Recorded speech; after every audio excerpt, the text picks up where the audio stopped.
September 19th, 1961. Barney and I were driving home to Portsmouth, New Hampshire, after a quiet, wonderful vacation.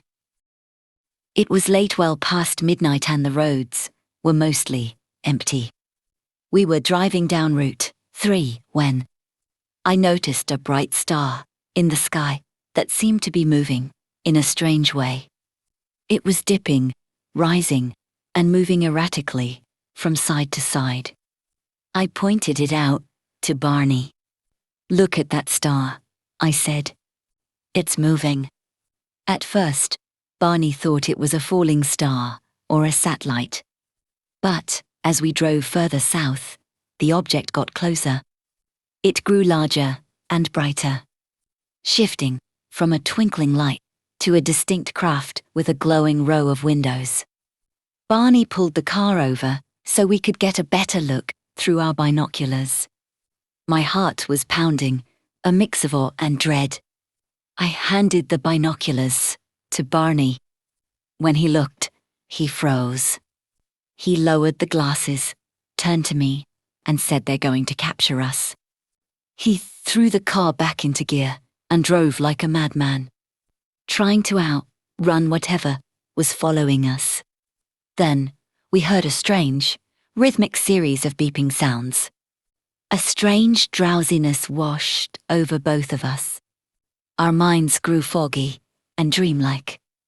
The next thing I remember is hearing another set of beeps, jolting us back to awareness.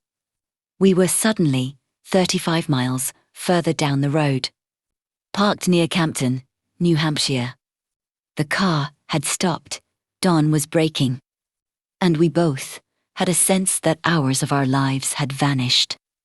When we got home, the confusion only deepened. My watch had stopped working and never ran again. Worst of all were the dreams. Over the next few weeks, I began having terrifying, vivid nightmares being taken aboard a strange craft by non-human beings. We tried to piece our lives back together, but the missing time weighed heavily on us. Desperate for answers, I read about UFO abductions. Months later, under the guidance of a respected psychiatrist, Dr. Benjamin, Barney and I underwent hypnosis separately. In my mind's eye, I relived the night we were stopped on the highway. Strange beings, short, greyish skin with large wraparound eyes, had intercepted our car, guided us, and led us up a ramp into a metallic, disc-shaped craft. Inside, we were separated. I was taken to a room by a tall figure called the Examiner. He spoke to me in English without moving his mouth, communicating mind to mind, and showed me a star map, asking me to identify where we came from and where they might be heading. He performed an examination on me, clipped a lock of my hair, and told me I wouldn't remember any of it.